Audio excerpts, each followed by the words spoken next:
Insightful, engaging, dynamic, authentic, empowering, informative, transformative, controversial, unbiased, impactful. This is Politics Aside with Release Brooks. Happy New Year and welcome back to another episode of Politics Aside. So many of you have asked me what's going on January, February, why aren't I recording, but personal reasons. Some of you are aware that I lost a very close friend of mine in January, and he was one of those key people as well who partnered with me on my show. So all of that and more. But we are back, and I'm very happy to start with the topic of International Women's Day and basically Women's Month. And so for the month of March, we will be conducting interviews with various women in different fields just to have a casual conversation about, their personal and professional lives.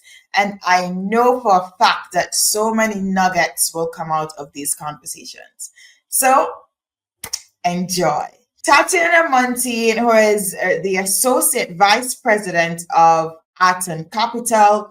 Arton Capital is one of those global companies within the investment migration industry.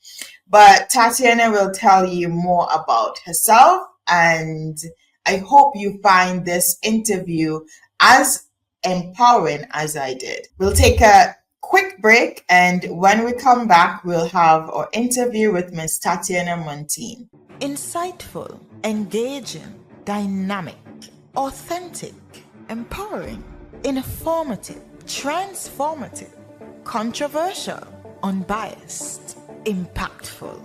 This is Politics Aside with Release Brooks.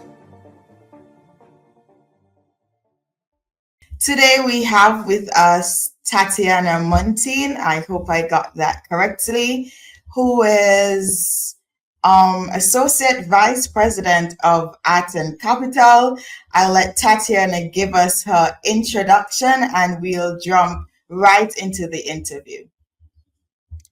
Hello, Release, and this is such an honor to be speaking to such a remarkable group of people, and I really look forward to our conversation, especially to have a chance to empower women. This is my best hobby. Fantastic. So, Tatiana, tell us a bit about yourself, personal and professional journey as well. Yes, I like to remind my kids, never forget where you started. So I'd like to share a little about my story. Nobody chooses their place of birth, but we are instantly restricted by it. I describe myself as a cosmopolitan or as a global citizen. I think my roots are spread across the planet, not just in the country of my birth. I was born in Transnistria. It's a part of the country named Moldova when it was a part of the Soviet Union. And I moved to capital of Moldova as a student before moving to the US for further work and study. And these moves actually made me wait visas forever, stay in line, just to prove that I'm eligible to cross the borders. And I have learned how it is to be treated differently than others who had the EU or US passports. But then I moved to the US. I married a US citizen and I got my US passport. And this actually opened up the world.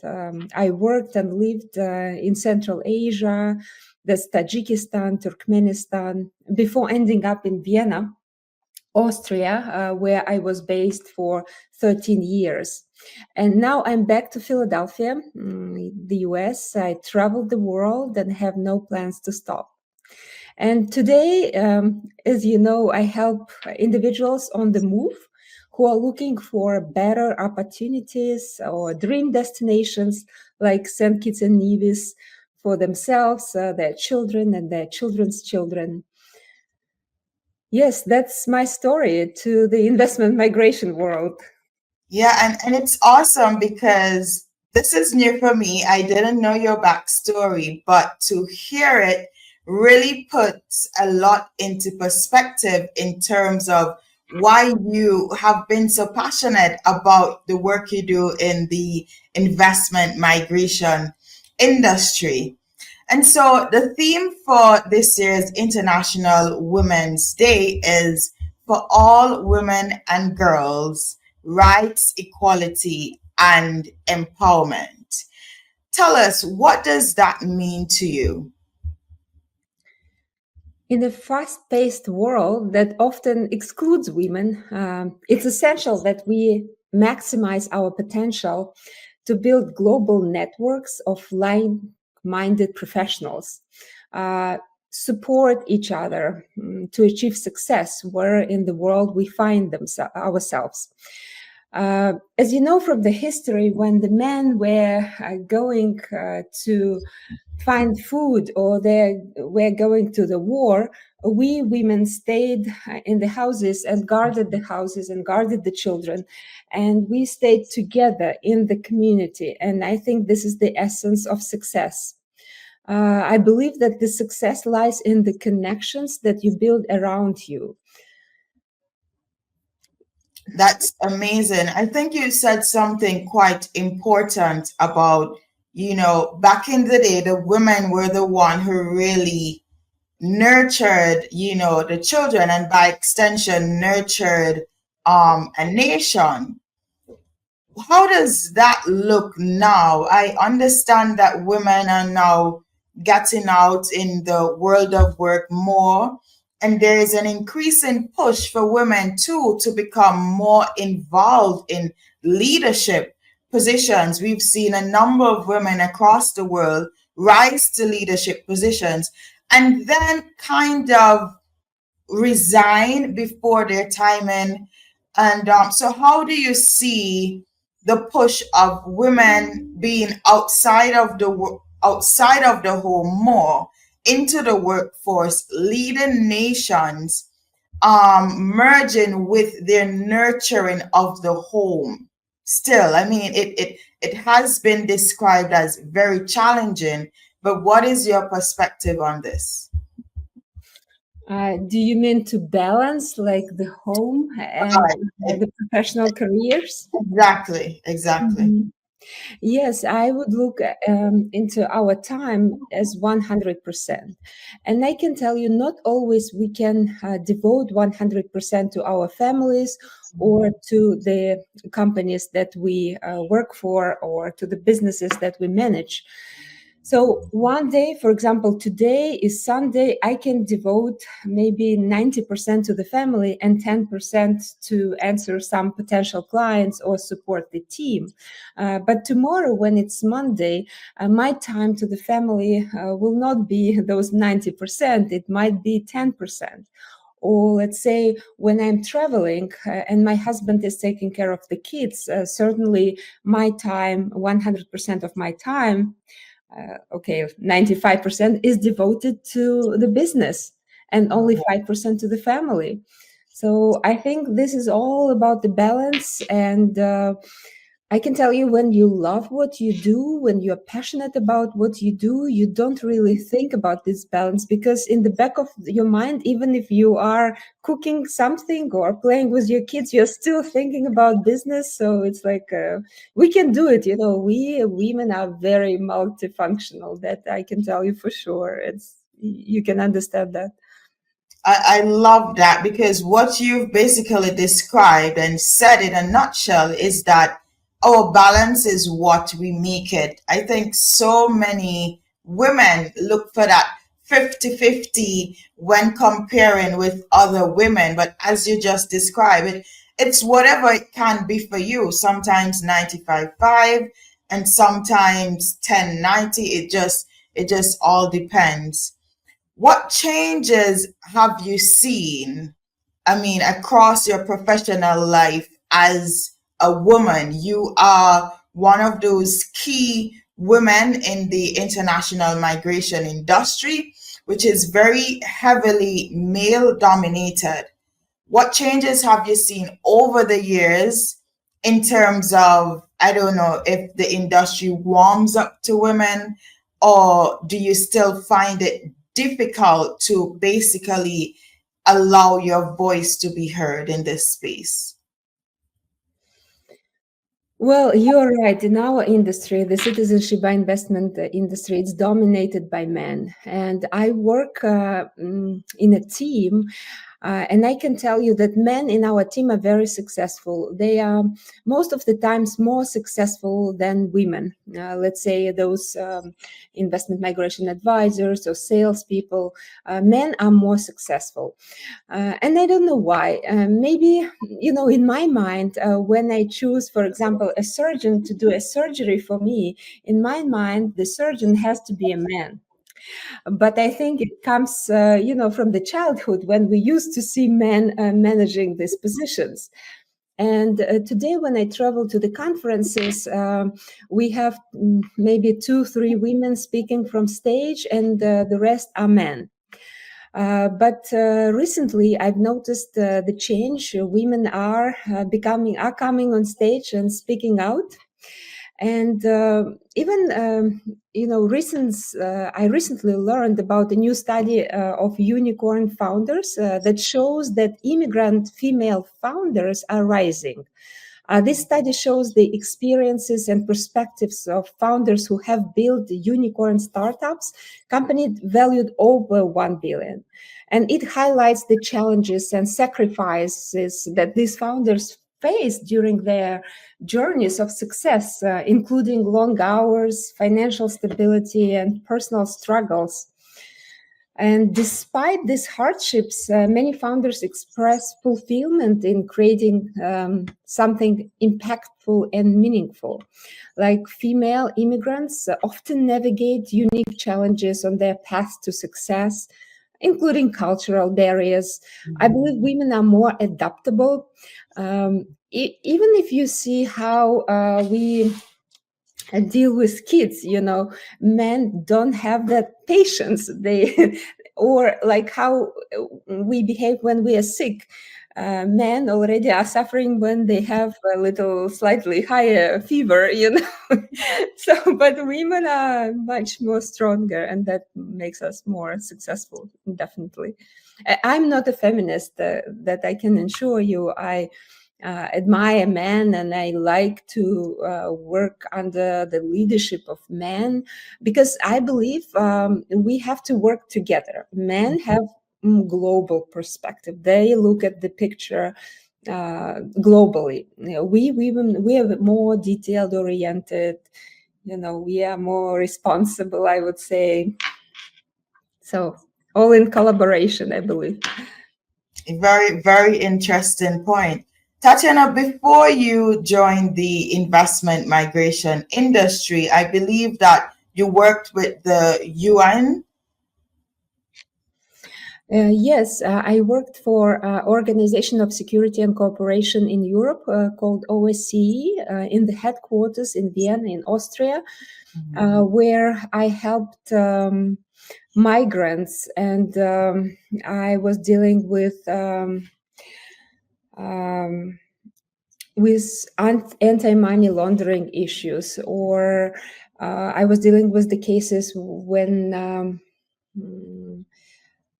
we were combating human trafficking. It's terrible, actually, what is happening in the world. We see the world from one perspective, but for example, underneath of our internet that we see, there is a dark net still where you can buy people or buy drugs, and this is terrible. So that's what I was dealing with, training police professionals how to track cases. And that actually gave me the perspective of how important it is to have a passport or legitimate document, because you cannot imagine how many stateless people I've met during my journey. And certainly international organizations are very powerful in helping people. And now even at Arton Capital, we have a non-profit branch where we raise money during our Global Citizenship Forum.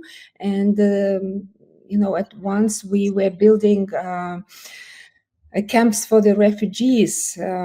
So we work towards that direction as well. And then in these cases, have you seen the difference in terms of ratio of male to female, or not really? Yes, well, of course. I don't know how to answer. Yeah, more male, probably, yes, because we women, we are still responsible for the families, for the kids, and we are very careful. Although, the world is very versatile. I would say 50-50. Okay. On the issue of, the topic of empowerment, do you see what you do within the investment migration industry as acts of empowerment? Oh, absolutely. I see how we can change the life of women. Can you imagine if we help somebody from Syria, from Pakistan, the countries where women doesn't have that much power, and we help them get an alternative citizenship and move to Europe or move to the US or to the Caribbean and open up and do what the woman wants, get the education, be free. This is amazing what our industry does to empower and help women rise and thrive. Amazing. But I think mostly, well, from what I've seen, is that most of the applications tend to be, the main applicant tend to be the man, right? And then the woman will be the wife, and then the children. Are you seeing an increase in female main applicants, or not really? Yes, it is still mostly men. But I can tell you that even on our website or in the forms that we give to the applicants, before we had the main applicant he, and now it's he or she. So this is a great move because I think it's becoming more and more popular when women are the main applicant. And overall in the world, I would say women are becoming more powerful these days. I don't know what's going on with men, but I know many stories when the woman who was just the wife realized that she needs to move on, and she became even more successful. What I would like to say to actually not to advise, probably to advise the women. I see many cases of this type in our industry. For example, the woman is marrying an American citizen, and she doesn't really care about her documents.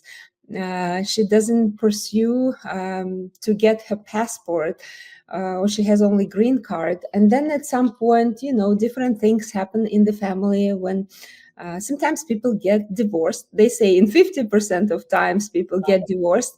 And at some point she realizes that she is by herself and with no legal documents to be in the country.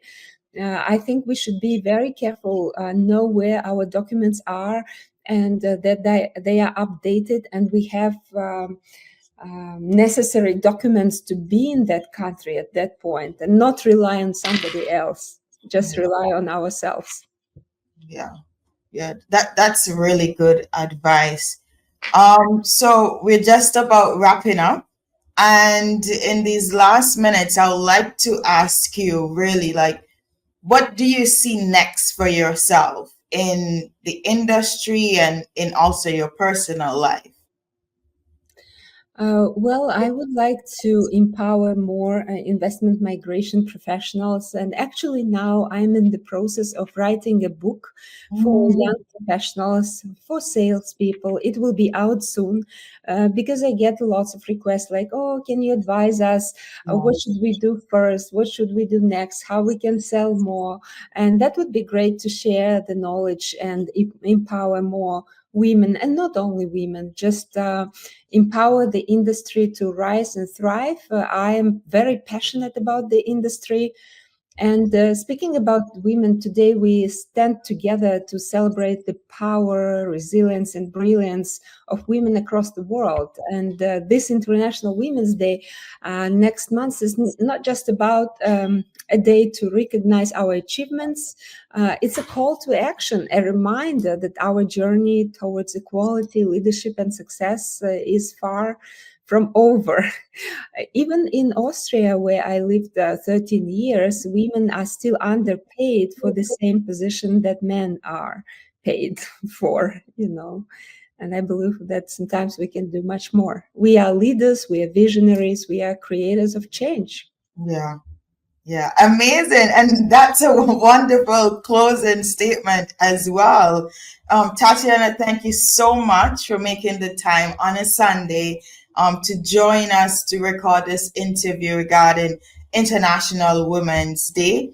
You are inspiring, you continue to inspire and empower not only women in our field, but so many others. I mean, just by your interaction on the social media, I've heard how you've inspired others, and I think you're actually into business coaching now. So I wish you well. We'll keep in touch, and I look forward to your book, especially.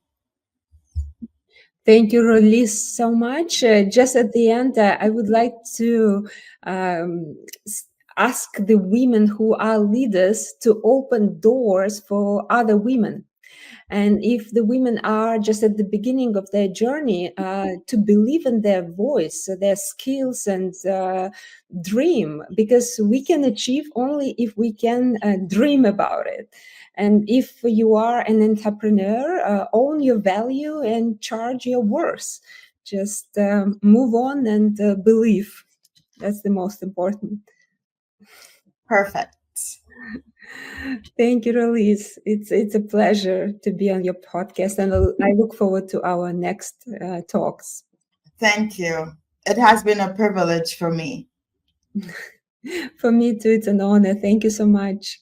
Insightful, engaging, dynamic, authentic, empowering, informative, transformative, controversial, unbiased, impactful. This is Politics Aside with Release Brooks.